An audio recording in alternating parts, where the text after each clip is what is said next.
नमस्कार दोस्तों, आपका स्वागत है यूपीएससी बहस में। जैसा कि हमने आपसे वादा किया था, हम रोज एक नए टॉपिक पर यहाँ पर चर्चा करेंगे और आपको अच्छी जानकारी मुहैया कराएंगे। चलिए आज शुरू करते हैं।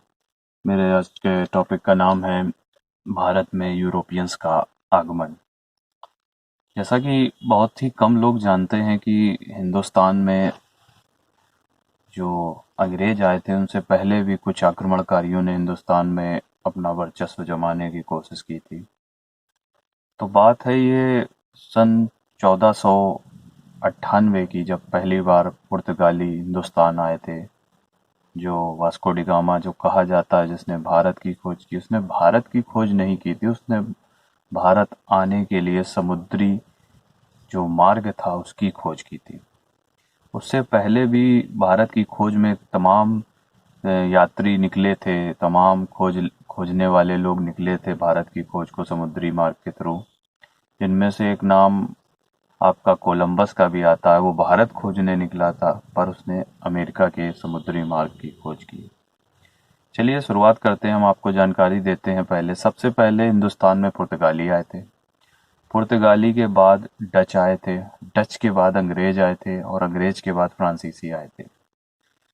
1487-88 में सबसे पहली बार पेड्रा दी कोविलहम नाम का एक पुर्तगाली व्यक्ति मालाबार के तट पर पहुंचा था। जो भारत का मालाबार तट है, वहां पर वो पहली बार 1487 से 88 के बीच के समय पर पहुंचा था।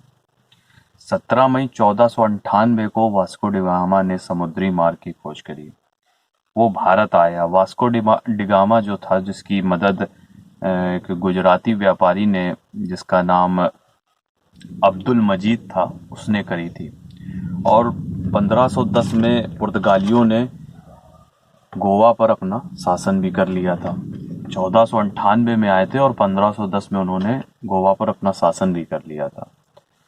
पर 1580 में जब पुर्तगालियों ने ईसाई मिशन भेजा, जो कि उस समय अकबर का शासन था हिंदुस्तान में, तो जब वो ईसाई मिशन अकबर के दरबार पे आया और पुर्तगालियों ने चाहा कि अकबर अकबर ईसाई धर्म को अपना ले, दीक्षा ले ले, पर ऐसा हो नहीं पाया।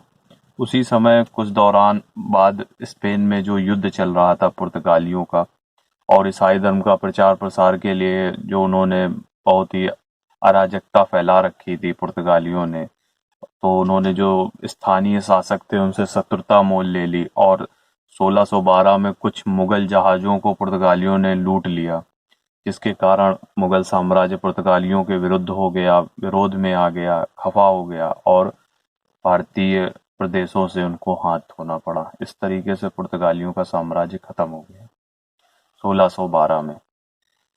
अब पुर्तगाली के बाद डचों का आगमन हुआ। डचों ने पुर्तगालियों से कई लड़ाइयां लड़ी। भारत के अलावा श्रीलंका में भी डचों का प्रभुत्व था। पुर्तगालियों को खदेड़ दिया उन्होंने, डचों ने वहां से। पर डचों का मुख्य आकर्षण दक्षिण पूर्व एशियाई देश थे। साउथ ईस्ट एशियन जो एशियन नेशंस थे, वो उनका मुख्य आकर्षण था। वो हिंदुस्तान को एक कड़ी के रूप में जोड़ना चाहते थे अपने उन देशों के व्यापार के लिए। वो भारत में मेनली व्यापार नहीं करना चाहते थे। 1598 में डचों का पहला जहाज अफ्रीका और जावा के रास्ते भारत पहुंचा। पुर्तगाली 1498 में पहली बार आए और आपका डच 1598 में उनका जहाज पहली बार भारत पहुंचा। डच लोग जो थे वो भारतीय मसालों की अपेक्षा भारतीय परिधान भारतीय कपड़ों पर, यहाँ जो सूती और आपका रेशमी जो कपड़े यहाँ मिलते थे, उन पे व्यापार ज़्यादा करते थे, निर्यात ज़्यादा करते थे। वह, जैसा कि हमने आपको बताया, वो एक भारत को कड़ी के रूप में जोड़ना चाहते थे अपने दक्षिण पूर्व एशियाई देशों के व्यापार के लिए। और उनका जो दूसरा, अंग्रेजों और फ्रांसीसियों से उन्हें यहाँ और यूरोप दोनों जगह पराजित होना पड़ा। युद्ध चल रहा था, जिसकी वजह से यहाँ पर भी हिंदुस्तान में और यूरोप में भी डचों को फ्रांसीसी और अंग्रेजों से पराजित होना पड़ा, और जिसके कारण डचों का प्रभुत्व बहुत दिनों तक भारत में रह नहीं पाया। फिर आगमन होता है अंग्रेजों का, जिनकी सत्ता के गुलाम हम कई सालों तक रहे हैं।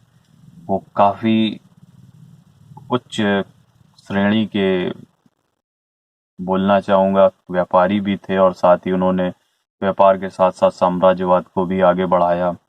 1600 में कुछ अंग्रेज व्यापारियों ने महारानी एलिजाबेथ से भारतीय क्षेत्रों में व्यापार करने की अनुमति ली और 1608 में वहां से इंग्लैंड से एक जहाज जिसका नाम हेक्टर था, कैप्टन हॉकिंस की लीडरशिप में वहां से रवाना होता है सन 1608 में।